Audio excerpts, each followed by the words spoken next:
Welcome in, Campo and Joe. We haven't seen you in a little while, but we're ready to fire it back up. Campo and Joe, we dedicate everything we do on our podcast to the Jacksonville Jaguars. Some NFL talk. Every once in a while, we work a little college football in.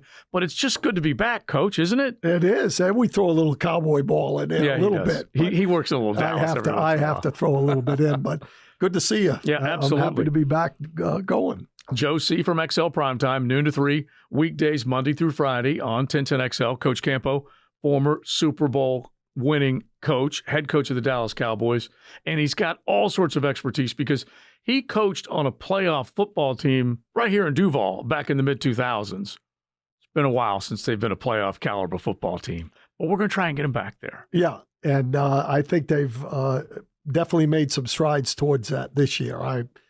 We're going to talk about some things, but I love Doug Peterson. I like the way he operates, and I think just the coaching staff he's put together, just listening to him teach, that's the key. You love the head coach, but those assistant coaches are the guys that do the grunt work, and I like this group of guys, and I think they've improved position-wise in a bunch of areas. I love it. All right, so let's get into it. And so what we'll do with Campo and Joe, we'll start to crank back up some of the training camp preseason thoughts, and we'll get into the regular season, and we'll start to break down games.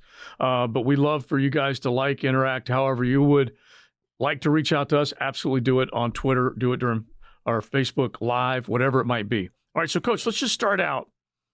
First couple of days of training camp, we have not seen a whole heck of a lot. But I want you to start out with just like some 30,000 feet from above, what you think, what you've seen so far of this football team and how you think it can come together. Well, first of all, I love the organization. I think what they've done, and obviously for those that don't know, they've moved training camp over to Episcopal High School because the fields are being worked on, the practice fields, new facility. And there's a lot of logistics involved in that. And I think Doug has done a great job and the organization. The fields are immaculate. They did a great job of the grounds crews working on that. So that sticks out right away. Yeah. And the way they're going about practice, the way they're going from group to group and how they've put it together, I'm really impressed with that. A lot of individual, which is, where you're working on fundamentals and stuff. And I think that's a good thing. Now, when you think about a guy that wants to come in and put his blueprint, his mark, however you want to describe it, on a football team, and we probably have gone over this before, but for those that are just tuning in and thinking about this is the first time you're going to start really looking at this football team, what's the number one thing you think Peterson wanted to do to put his thumbprint on this football team? Well, I think a lot of it was gain the trust of the players. And, you could see it, the way he talks to guys. Now that I've got my hearing aids, I can hear him. I can hear him talking a little bit about when he talks to players. And at the end of OTAs, where he did give them 2 or 3 days to rest up and get ready for the season to start in the training camp, building the trust off of what's going on here in the last 4 or 5 years that I've been around, is really paramount. And I think he's done a good job with that. And I think just putting together a group that I think will, from looking at them, will find the best position for guys and, what they need to do to be successful. And I think that's what shows up. All right, so this entire offseason, we've taken a look at what they did in free agency, what they've done in the draft. They've upgraded in a lot of areas. There are guys that are going to come in and start right away. So you said something on XL Primetime, which I do think is worth repeating, that every position, and some of them are coming back as returning starters, but they have more experience. You think every position has been improved? Absolutely. We can go through each one, but I don't think there's any question when you look at this football team, Trevor Lawrence, who's going to be, the keystone to all of this. Second year, you watch him work, much more comfortable, getting the ball out quicker. All those kind of things, there's going to be improvement there. So the quarterback position has improved right from the get-go. Then what they've done is I think they've improved the defense, which we'll talk about individually, but offensively, they have given him the tools to get better. Now, I'm not going to say they've given them the tools to be in the Super Bowl next year. I'm saying that the improvement has to be made before eventually you start getting better free agents in. You get you can add to the draft picks, those kind of things. But you have to start somewhere. And this team, as bad as they've been, is starting from scratch, in my opinion. And that's where you're going to see the improvement this year. Yeah, at a minimum, they've got 4 or 5 new starters on the offensive side. So let's just stay there for a second, because you've got Brandon Sheriff, a brand new guard who has been a Pro Bowl All-Pro performer. You've got, and we're going to get to the center, a rookie that has the potential to start there. But let's just set him aside for a second. You've spent money on Zay Jones. You spent a lot of money on Christian Kirk. Evan Ingram you bring in, and you got Travis Etienne, who you might just go ahead and call a rookie again because he wasn't healthy a year ago. They lost him for the year. That's 5 guys, Coach.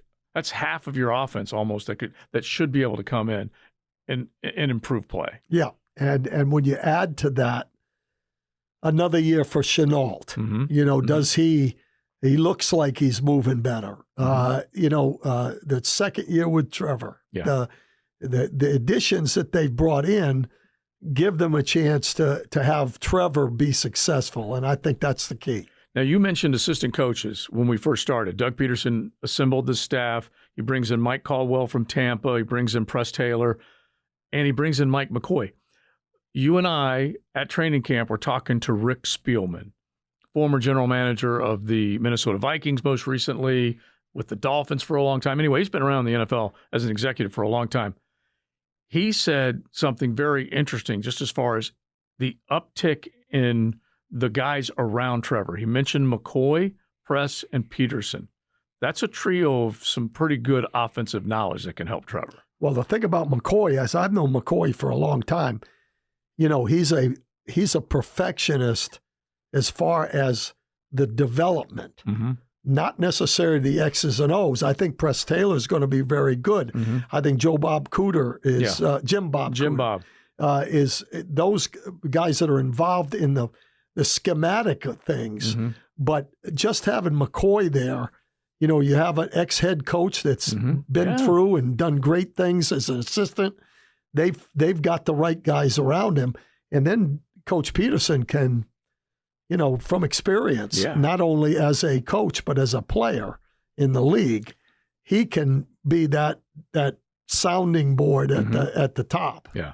And just based on what you've seen in the short amount of time, and we'll be out for more camp practices, but based on what you've seen, is he more, Doug Peterson, is he more of an organizer at the top, or is he more hands-on based on what you've seen so far? I think he's more of an organizer with the ability to be hands-on. Okay.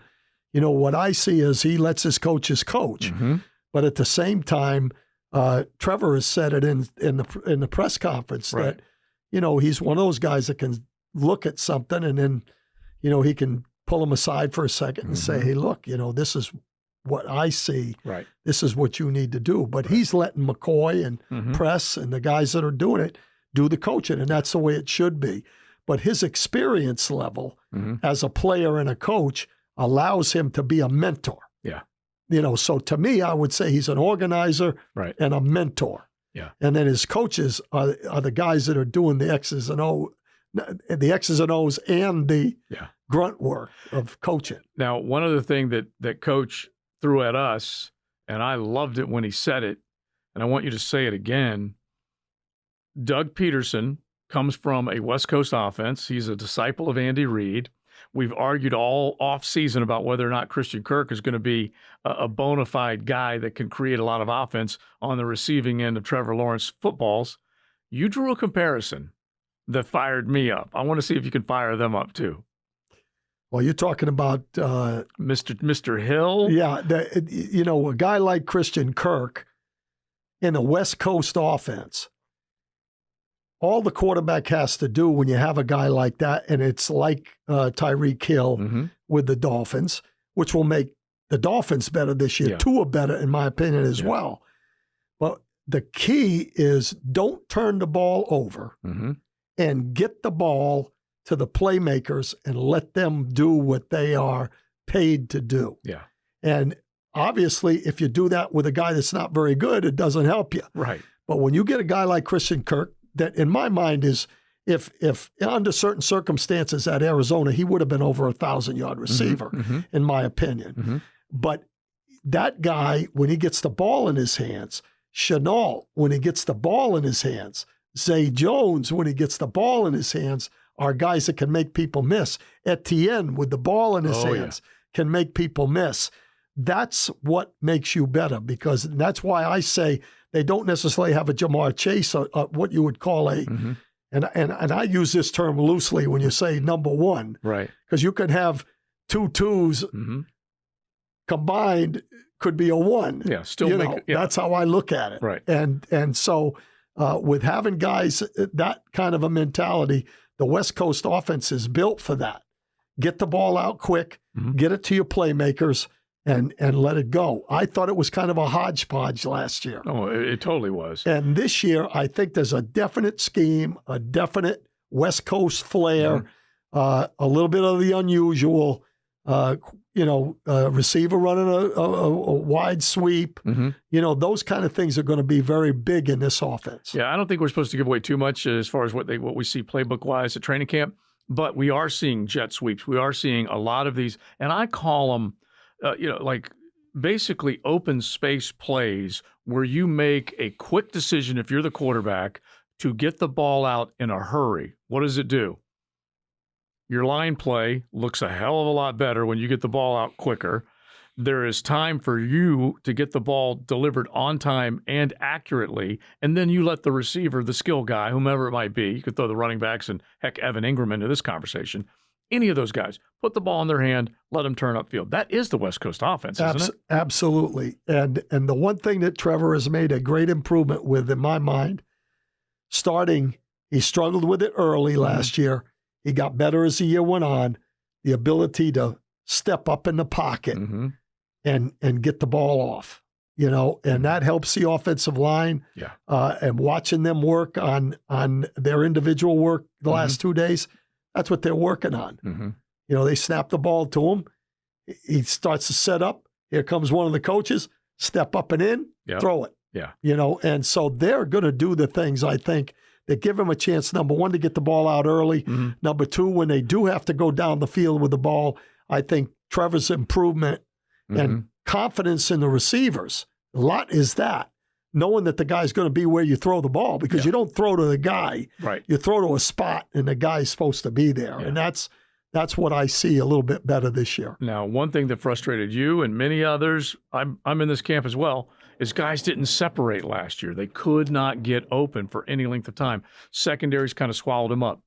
How much better? Now, again, very early right now. How much better do you think they'll be in that particular part of the game? Well, just the addition of Kirk helps that, because he can separate. Zay Jones looks like he can separate. I would say that they still don't have what I would call a burner, for the deep ball. But they have guys that can get away. Ingram, one of the best I've seen at putting his foot in the ground and changing direction for some of the short stuff. Right. That's Kirk's strength. That's Etienne's strength when he puts his foot on the ground and accelerates. Those are the guys that the West Coast gives some of the underneath guys a chance to really make some plays and run after catch. So that would be a plus. So let's just spend just a hot second on the running game, because we really don't have a James Robinson 100% healthy. We do have Travis Etienne. We just haven't necessarily seen him showcase just yet. Pads haven't come on, all that kind of stuff. But how about that being a nice improved area on this football team? Well, improving the offensive line helps in that. True. Scherf, the addition of him, and they are a big offensive line, and so they should be able, they're a zone blocking scheme. The backs all have pretty good vision. James was a perfect zone runner. He could put his foot in the ground and accelerate. People think that Etienne is a perimeter guy, but he really isn't. I mean, he's in a zone scheme. He can put his foot in the ground and accelerate. And that's where the addition of him, hopefully Snoop Connors can bring something to the table, because he is a physical zone type runner. Yeah. So Etienne's less than 220 pounds. Yeah, but he's put together. He can still go inside. Yeah, I mean, if it was going to be a power sweep, that's not Etienne. Yeah. But if it's a stretch zone, okay, put your foot in the ground when you see an opening and hit it, that's him. Okay, and that's why he can be an inside the tackle runner, because it's not conventional inside. Right. It's stretch and accelerate, and that's what he does. He's cat quick. And Snoop Connor, who's a draft pick that came late in the draft, he's compact, strong, stout, gets low. I like him too. Yeah, and I think he and James Robinson are very similar. I think Armstead and Etienne are more similar. Right. They're guys that can put the foot in the ground, accelerate. The other guys look to me to be physical, good vision, which is 90% of that is vision. Right. Once you see the opening, then it's acceleration and take it. And James Robinson, the one thing he could do, he was a good zone runner, but he wasn't going to break the big one. No. But he was Emmitt Smith, 3 yards, 4 yards, 10 yards, 4 yards. Don't lose any ground. You don't hear any -3s, -1s. It was all upfield. And I think the combination of all those guys are going to make the backfield pretty decent. J-Rob's still trying to come back from the Achilles. We don't know how long it's going to take him. We also don't know, when you're talking about an Achilles, that initial push-off, that avoiding contact, being able to quick cut and absorb a hit and still accelerate. We don't know about his overall health when it comes to that. Well, I saw something today that'll kind of put your mind at ease a little bit. And that's, they were working on a blitz pickup. All right. Okay, and he was out there. He was in the helmet and working in the drill. And they had a big hanging bag, like a physical, like a boxing deal. And they would swing it at them, and they would step up and strike. Okay. Well, that strike is push-off on the legs. That's where it comes from. Yeah. And Bernie Parmalee, the coach, wasn't taking injury for an answer. You came up and those guys had to come up and stick and stop the guy with explosion.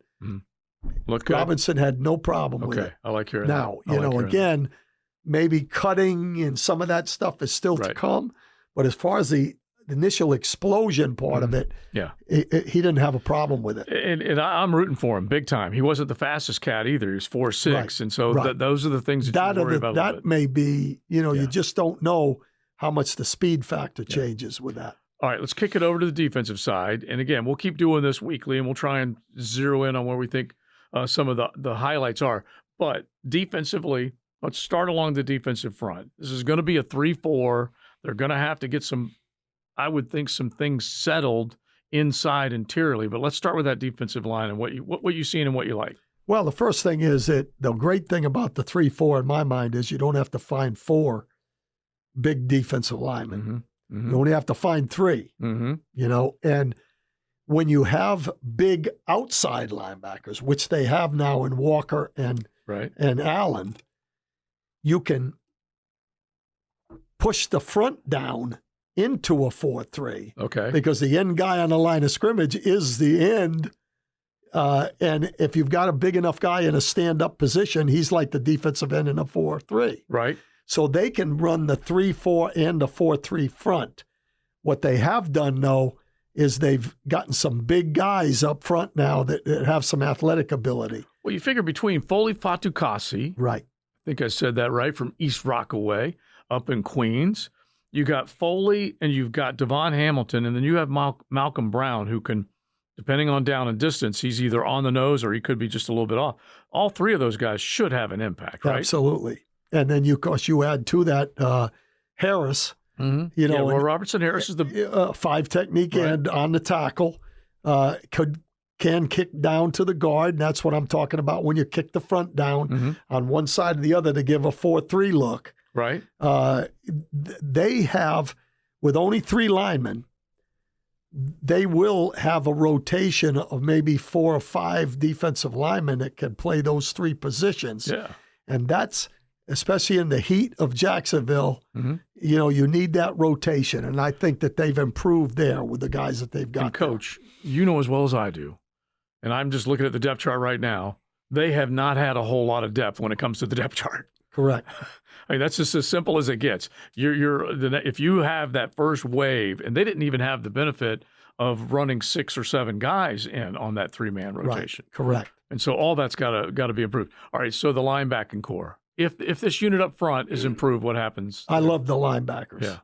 They've made the most improvement there in my mind because, you count the 2 outside linebackers, Allen and Walker, both outstanding athletes that can run. The inside linebackers, the addition of Aluakon, Lloyd, and Muma, they've got linebackers that can run. And in this day and age where the field is spread, right, the linebacker position, you've got to have guys that can run. And they have improved that area. Miles Jack was kind of at the end. Wilson was just a plugger. He wasn't a guy that could go to the perimeter. These guys can go to the perimeter. And the fastest way to win a ball game is to be able to run the ball on the perimeter. Yeah. They got a lot of teams have big guys up front that you can't run inside.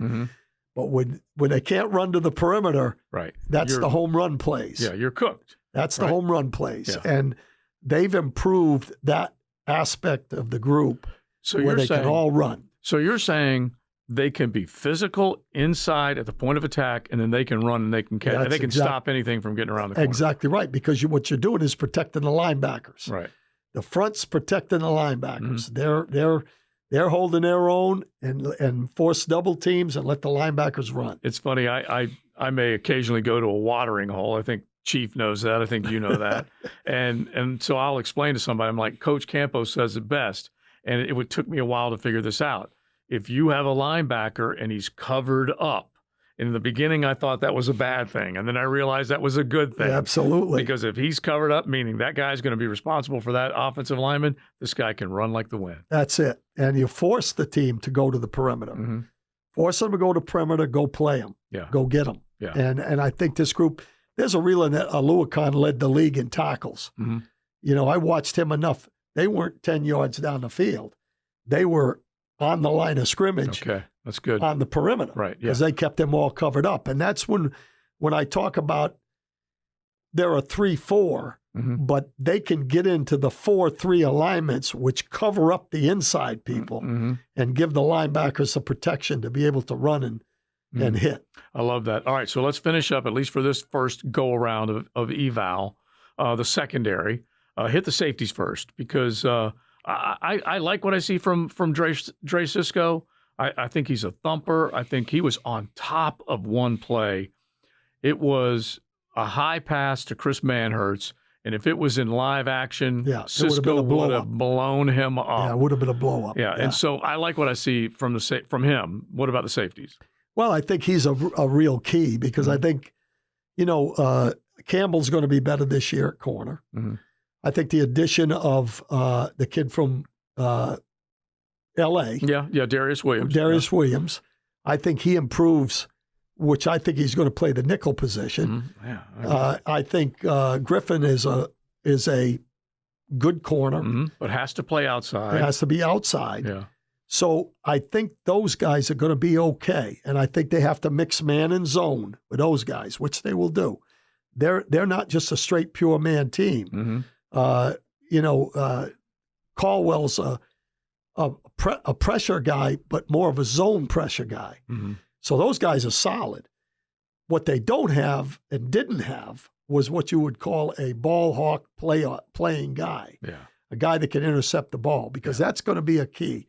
Don't, get the ball to the offense. Let them operate. The one thing about Cisco is he is a instinctive player. Yeah, he seems to be. If he knows what he's doing, and he's been out there for 2 days of the starting group, which doesn't mean anything yet, but it does in some ways.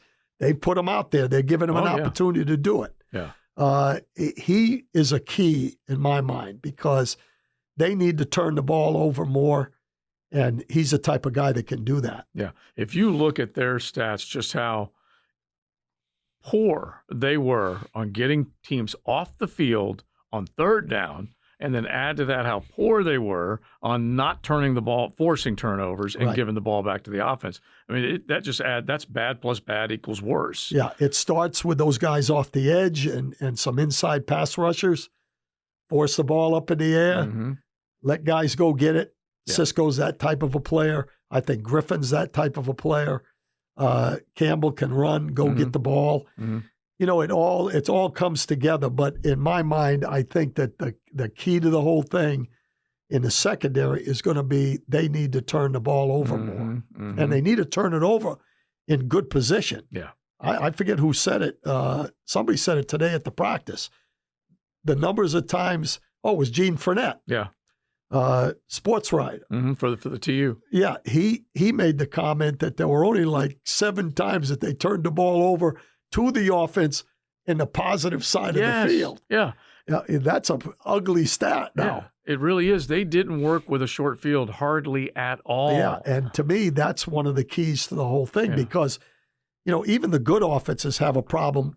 The percentages of going from you're backed up 10 to a touchdown are minuscule. Yeah. You get out to the 30, they're a little better, but they're not very good. But once you cross the 50, you're going to score some points most of the time. And not only did they not get the ball in plus territory very often, they didn't handle their kickoffs very well, and they gave the other team that 30-yard line to start on. Yeah. So it's going to those. First of all, the stat that is the most important of all of them is turnover ratio. You know, if you don't turn the ball over and you turn the ball over, you got a great chance to win the football game. And so I think as many playmakers and speed that you can get on the field, the better chance you got of causing a fumble, intercepting the ball. Those kind of things are really important. I love it, Coach. We're off and running. There we go. It's ball season. All right, so we'll be back next week. Campo and Joe, thanks for tuning in. We got plenty more coming your way. Always appreciate your perspective, Coach. Thank you. Enjoy being here. He looks good with that 1010XL shirt on right there. Right. All right, Chief, take us away. Joe C., Dave Campo, thanks for hanging out with us.